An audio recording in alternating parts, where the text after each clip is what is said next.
Hello friends, welcome to Nirvi cooking and tips అండి. ఈరోజు video వచ్చేసి కటోరాతో పాయసం అండి. కటోరా అనేది చాలామందికి తెలిసి ఉంటుంది, కొంతమందికి తెలియకపోవచ్చు.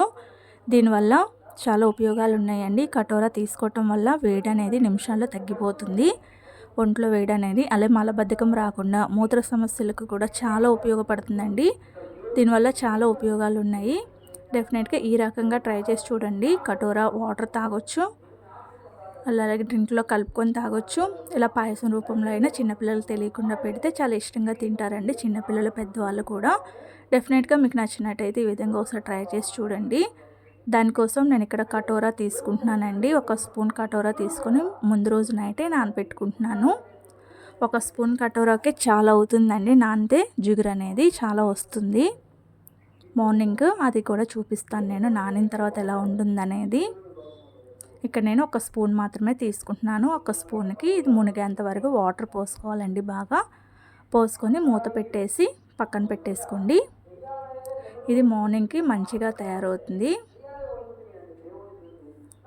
బాగా స్ప్రెడ్ అయ్యి ఐస్ క్యూబ్స్ ఎలా ఉంటాయండి, చిన్న చిన్న పలుకుల్లాగా ఐస్ క్యూబ్స్ పగల కొడితే ఎలా ఉంటుందో అలా ఉంటుందన్నమాట. గుజ్జులాగా తయారవుతుంది. నేను తర్వాత రోజు మరుసటి రోజు సగ్గుబియ్యం తీసుకున్నానండి. టీ గ్లాస్ ఉంది కదా, టీ గ్లాస్తో 3/4 గ్లాసు సగ్గుబియ్యం తీసుకొని శుభ్రంగా 2 సార్లు వాష్ చేసుకొని 1 గంట పాటు నానబెట్టుకున్నానండి. నానబెట్టుకునే ఈ లోపు మందపాటి పాన్ తీసుకొని ఒక పెద్ద గ్లాస్ వాటర్ పోసుకొని స్టవ్ వెలిగించి పాన్ పెట్టేసి ఈ వాటర్ అనేది బాగా బాయిల్ చేసుకోవాలండి. దీంట్లో ఒక 1/2 స్పూన్ ఉప్పు కూడా వేసుకున్నాను, ఎందుకంటే టేస్ట్ బాగుంటుందని చెప్పి. ఇలా ఉప్పు వేసుకోవటం వల్ల ఏ స్వీట్లో అయినా సమానంగా బాగుంటుంది. స్వీట్ అనేది స్వీట్ ఎక్కువ అనిపించకుండా చక్కగా మంచి టేస్ట్ వస్తుంది అన్నమాట ఉప్పు వేయటం వల్ల. ఈలోపు సగ్గుబియ్యం కూడా నానిపోయినాయండి. ఇప్పుడు ఈ నీళ్ళు అనేది బాగా బాయిల్ అయినాయి కదా, ఇప్పుడు సగ్గుబియ్యం కూడా వాటర్తో సహా వేసేసుకుంటున్నాను. ఈ వాటర్లో ఒకసారి గరిటతో కలుపుకొని ఇవి ట్రాన్స్పరెంట్గా అయ్యేంత వరకు ఉడికించుకోవాలండి. సగ్గుబియ్యం అనేది మనం నానబెట్టుకున్నాం కాబట్టి అడుగంటదు, నానబెట్టుకోకపోతే ఈజీగా అడుగంటుతుంది అనమాట. అయినా మధ్య మధ్యలో ఒకసారి కలుపుకుంటూ ఉండండి. ఈలోపు అది ఉడికేలోపు ఇక్కడ నేను జీడిపప్పు, కిస్మిస్, ఒక 3 స్పూన్లు నెయ్యి వేసుకొని దోరగా వేయించుకుంటున్నానండి. వేయించుకొని పక్కన పెట్టేసుకుంటున్నాను. చూసారా, మంచి కలర్ వచ్చేంత వరకు వేయించుకోండి. క్రిస్పీగా బాగుంటాయి అన్నమాట. మధ్యలో తగులితే పాయసం తినేటప్పుడు ఈ కిస్మిస్లు అనేది ఉబ్బుగా ఉంటాయి, చూసారా, అలా ఉబ్బుగా అయ్యేంత వరకు వేయించుకోవాలి.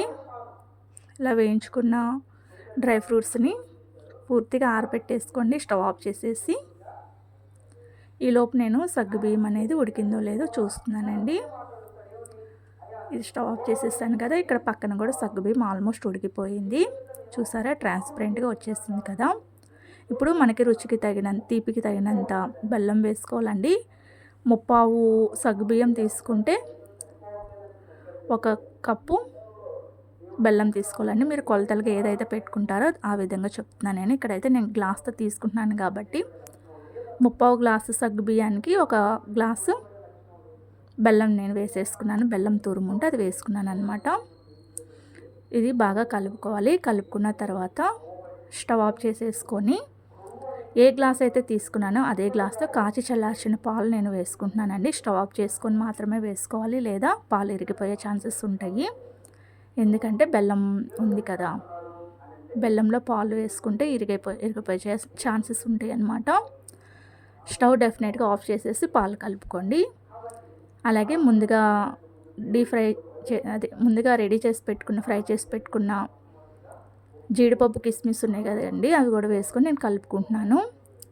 ఈ మిశ్రమం అనేది పూర్తిగా ఆరనివ్వాలండి. బాగా చల్లారిన తర్వాత మాత్రమే కటోరా అనేది కలుపుకోవాలన్నమాట.